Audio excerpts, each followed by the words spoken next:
नमस्कार दोस्तों। वैसे तो आजकल कर्नाटक चुनाव के परिणाम पर ही चारों ओर चर्चा हो रही है। हर कोई अपने अपने तरीके से निष्कर्ष निकाल रहा है, लेकिन मैं एक बात कहता हूँ, क्या कर्नाटक के चुनाव परिणाम से उत्तराखंड के लिए भी कुछ संदेश आए हैं? खासकर उत्तराखंड की भाजपा सरकार के लिए, खासकर उत्तराखंड की भाजपा इकाई के लिए। आने वाले एक साल के भीतर उत्तराखंड में मुख्यमंत्री पुष्कर सिंह धामी के सामने 3 बड़ी चुनौतियां तनकर खड़ी हुई है। एक निकाय चुनाव, 2 बागेश्वर में उपचुनाव और 3 आम चुनाव में 5 में से 5 सीटों पर जीत को सुनिश्चित करने का दबाव। एक बात बहुत ही साफ है कि कर्नाटक से आए परिणाम से उन प्रदेशों के लिए 2 संदेश आए हैं जहां पर भाजपा की सरकारें हैं। पहला संदेश यह है कि केवल धर्म की राजनीति और ध्रुवीकरण से ही सत्ता को नहीं पाया जा सकता है, इसके लिए काम भी जरूरी होता है। और दूसरा बड़ा संदेश ये कि केवल अगर प्रदेश में कोई बड़ा चेहरा नहीं है और अगर प्रदेश की सरकार काम नहीं कर रही है, उस पर दुनिया भर के भ्रष्टाचार के आरोप लग रहे हैं, तो केवल प्रधानमंत्री नरेंद्र मोदी के चेहरे पर चुनाव को जीता नहीं जा सकता है। और प्रदेश की सरकार को खासकर माफिया के खिलाफ, घोटालेबाजों के खिलाफ, भ्रष्टाचारियों के खिलाफ काम करना चाहिए, उनके खिलाफ एक्शन करना चाहिए। वैसे तो उत्तराखंड में धर्म की राजनीति और हिंदू हितों की बात खूब हो रही है। धर्मांतरण कानून, लैंड जिहाद, मजार जिहाद के खिलाफ अभियान, कई अवैध मजारें तो तोड़ी भी जा चुकी है। कॉमन सिविल कोड को 30 जून के बाद कभी भी लागू किया जा सकता है, ऐसा मुख्यमंत्री पुष्कर सिंह धामी कह रहे हैं। लेकिन सरकार के कई मंत्री बार बार कुछ ऐसे सवालों और चर्चाओं को जन्म देते हैं जो उत्तराखंड में भाजपा के लिए चिंता पैदा करते हुए कई बार दिखते हैं। अमर उजाला अखबार ने खबर छापी है, आप लोगों को याद होगा, पिछले 1 साल से उत्तराखंड में एक घोटाले की बहुत चर्चा हो रही है, जिला सहकारी बैंकों में भर्ती घोटाला। पिछले 1 साल में मीडिया में इस पर दर्जनों खबर छप चुकी है। इनमें से कई में तो यहां तक भी छप चुका है कि कभी भी नप सकते हैं उधम सिंह नगर जिला सहकारी बैंक के अध्यक्ष और जीएम समेत कई अधिकारी। भर्ती घोटाले में अब कार्रवाई की बारी। नारों की तरह छपी हुई ऐसी हेडलाइंस बहुत अच्छी लगती है, कानों को सुनने में बहुत सुकून देती है, लेकिन करीब 1 साल इसको लेकर खबरें ही छप रही है, लेकिन हो कुछ रहा नहीं है।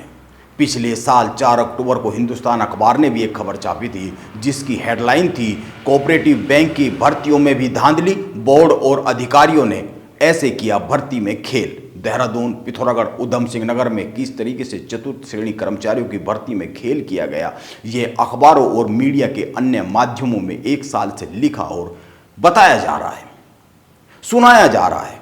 और यह कोई मीडिया अपने पास से लिखी लिखाई बातें नहीं कह रहा है, अपने मन से बातें नहीं कह रहा है, अधिकारियों और अफसरों के हवाले से कही जा रही है। और इन अधिकारियों और अफसरों और विभागों और शासन के बीच में मौजूद अपने सूत्रों के हवाले से लिखा जा रहा है, बताया जा रहा है। इन 3 जिलों में हुई भर्ती में बैंकों के बोर्ड और अधिकारियों ने धांधली की, भर्ती प्रक्रिया में मनमाने बदलाव किए, कई जगह पात्र अभ्यर्थियों के नंबर को गलत तरीके से बदल दिया गया, फर्जी प्रमाण पत्रों पर भी नंबर दे दिए गए। यह खुलासे कोई मीडिया अपने मन से नहीं कर रहा है। यह खुलासे इन भर्तियों की जांच के लिए गठित समिति की रिपोर्ट से हुए हैं और मीडिया में इस पर खबरें बनी हैं। समिति ने देहरादून, पिथौरागढ़, यूएस नगर में हुई भर्तियों की जांच रिपोर्ट शासन को सौंपी हुई है, लेकिन 1 साल से यह जांच रिपोर्ट एक टेबल से दूसरी टेबल घूम रही है। उत्तराखंड में भाजपा की लगातार दूसरी बार सरकार बनने के बाद और लगातार दूसरी बार सहकारिता विभाग का जिम्मा संभालने के बाद और इसके तुरंत 24 घंटे के अंदर अंदर कैबिनेट मंत्री धन सिंह रावत ने इन भर्तियों की गड़बड़ियों की जांच के आदेश दिए थे, लेकिन 24 घंटे में आदेश दे दिए गए और रिपोर्ट आने के 1 साल बाद भी कुछ नहीं हुआ है। यह कमाल की बात है, 24 घंटे में जांच समिति गठित कर दी गई और रिपोर्ट आने के 1 साल बाद भी मौन है। फिर समिति का गठन ही क्यों किया गया? आखिर उत्तराखंड के सहकारिता मंत्री चाहते क्या है? यह सवाल पैदा तो होता ही है। क्या मंत्री जी इस बात के इंतजार में है कि 2027 में भाजपा की सरकार चली जाए और कोई कांग्रेस का सहकारी मंत्री आकर इस पर जांच पर निर्णय ले?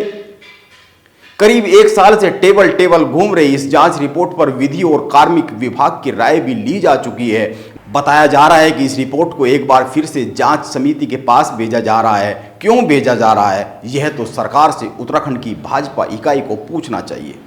अगर उत्तराखंड को कर्नाटक नहीं बनाना चाहते हैं तो महेंद्र भट्ट, यह सवाल तो सहकारिता मंत्री से कर ही सकते हैं।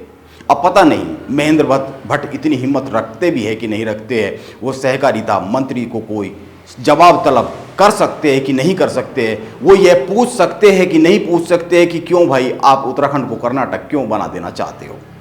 इसलिए मैं कह रहा हूं कि कर्नाटक के चुनाव से उत्तराखंड की सरकार के लिए भी संदेश है, केवल हिंदू हितों की बात करने से काम नहीं चलने वाला है। मुख्यमंत्री पुष्कर सिंह धामी को अपने मंत्रियों को भी देखना और संभालना होगा, उनका रिपोर्ट कार्ड भी बनाना होगा, उस पर चर्चा भी करनी होगी, वरना तो आप खुद ही सोचिए, कर्नाटक में प्रधानमंत्री नरेंद्र मोदी के चेहरे पर भाजपा हार गई और उत्तर प्रदेश में योगी आदित्यनाथ के चेहरे पर भाजपा निकाय चुनाव में जबरदस्त जीत दर्ज कर गई। आप उत्तर प्रदेश के परिणामों को गौर से देखिए, सपा के हाथ से मुस्लिम वोटर भी खिसक रहा है। क्या यह केवल योगी आदित्यनाथ की हिंदू हितों की राजनीति से ही संभव हो सका है? नहीं, उत्तर प्रदेश में भाजपा की सरकार की ओर से जनता को दिए गए कई अन्य संदेश भी इस परिणाम की जड़ में मौजूद हैं। यह ध्यान से देखा जाना चाहिए और इसको बहुत ध्यान से देखने की जरूरत ही नहीं है, यह तो सीधे सीधे दिखता ही है। इसीलिए मैं फिर कहता हूं कि कर्नाटक से कुछ संदेश उत्तराखंड के मंत्रियों के लिए भी है, उत्तराखंड की सरकार के लिए भी है और उत्तराखंड की भाजपा इकाई के लिए भी है। अब यह उत्तराखंड की भाजपा इकाई पर निर्भर करता है कि वो इन संदेशों को कैसे पढ़ती है, कैसे समझती है और कैसे इन संदेशों को समझकर आने वाले समय में अपनी रणनीति में बदलाव करती है। वरना तो साफ सी बात है, कर्नाटक में कांग्रेस 2 हिस्सों में बटी होने के बाद भी जीत गई, उत्तराखंड में 3 हिस्सों में बटी होने के बाद भी जीत सकती है। मुझे ऐसा लगता है कि कर्नाटक के परिणाम के बाद कर्ण मेहरा पिछले कई दिनों से सुकून की नींद सो रहे होंगे, क्योंकि कर्नाटक के चुनाव परिणाम ने एक बात तो कर्ण मेहरा तक भी पहुंचाई दी है, कर्ण मेहरा को भी समझाई दी है कि टुकड़ों में हिस्सों में बटी हुई पार्टी भी जीत सकती है। नमस्कार, आप बने रहे मेरे साथ।